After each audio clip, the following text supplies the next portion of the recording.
5 blessures émotionnelles de l'enfance qui persistent à l'âge adulte. Malheureusement, il est assez commun que notre santé émotionnelle soit endommagée dès l'enfance. Nous ne sommes souvent pas conscients de ce qui nous bloque, ce qui nous donne le vertige, et ce qui provoque en nous de la crainte. Dans la majorité des cas, l'origine se trouve dans ces blessures qui ont entraîné nos premières expériences avec le monde et dont nous n'avons pas pu nous soigner. Nous devons en être conscients et, ainsi, éviter de les maquiller car, plus nous prendrons de temps pour les soigner, plus profondes elles seront. La peur de revivre la souffrance que l'on a vécue fait que nous nous mettons des centaines de masques qui rendent encore plus difficiles nos mouvements dans la vie. C'est précisément ce que nous devons éviter. Trahison, humiliation, méfiance, abandon, injustice. Ce sont quelques-unes des blessures dont Lisa Bourbeau nous parle dans son livre Les 5 blessures qui empêchent d'être soi-même. Dans cet article, nous allons essayer de les identifier. 1.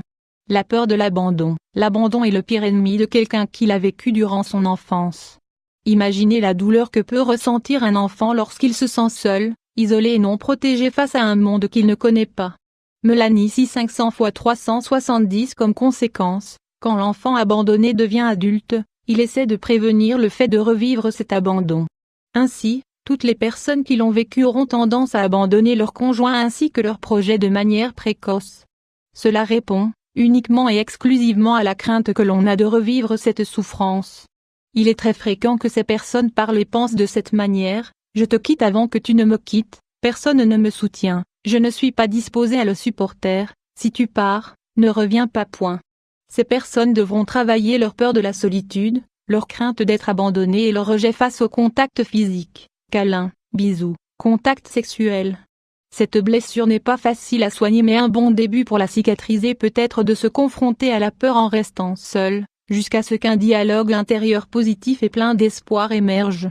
2. La peur du refus. Cette blessure nous empêche d'accepter nos sentiments, nos pensées et nos expériences. Son apparition dans l'enfance est occasionnée par le refus des progéniteurs, de la famille, et des proches. La douleur qui surgit de cette blessure empêche une construction adaptée concernant l'estime de soi et l'amour-propre de la personne qui en souffre. Cela génère une pensée du refus, et on a tendance à se dévaloriser. Cet enfant rejeté ne se sent pas méritant concernant l'affection ou la compréhension, et il s'isole par peur de revivre cette souffrance. Si tel est votre cas, occupez-vous de vous-même, risquez-vous et prenez des décisions pour vous-même. Vous êtes l'unique personne dont vous avez besoin pour vivre. 3. L'humiliation. Cette blessure est provoquée quand nous sentons que les autres nous désapprouvent ou nous critiquent.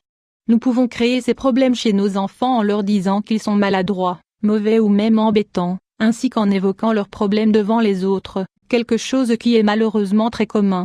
Sans aucun doute, cela détruit l'estime de soi infantile et rend difficile la possibilité de cultiver un amour-propre sain. Peur 500 x 277. Le type de personnalité qui découle de l'humiliation est souvent une personnalité dépendante. De plus, nous pouvons avoir appris à être tyranniques et égoïstes comme un mécanisme de défense, voire même à humilier les autres, comme un bouclier protecteur. Le fait d'avoir souffert de ce type d'expérience demande de travailler son indépendance, sa liberté, la compréhension de ses besoins et de ses peurs, ainsi que ses priorités. 4. La trahison ou la peur de faire confiance. Cette blessure s'ouvre quand les personnes proches de l'enfant ne remplissent pas leurs promesses, créant ainsi le sentiment de trahison et de tromperie.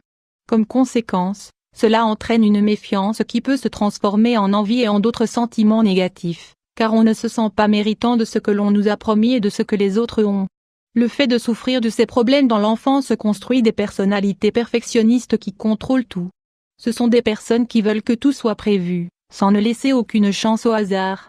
MCSSS 500 x 303. Si vous avez souffert de ce type de problème dans l'enfance, il est probable que vous ressentiez le besoin d'exercer un certain contrôle sur les autres.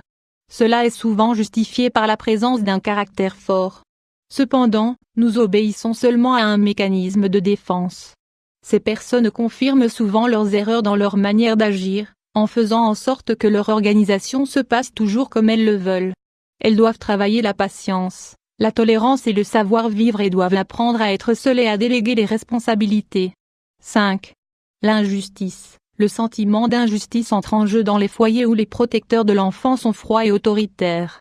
Une exigence excessive génère des sentiments d'inefficacité et d'inutilité, tant durant l'enfance qu'à l'âge adulte. Albert Einstein a très bien synthétisé cette idée dans sa phrase extrêmement connue: tout le monde a le potentiel d'un génie, mais si vous jugez un poisson sur sa capacité à grimper un arbre, il pensera toute sa vie qu'il est stupide.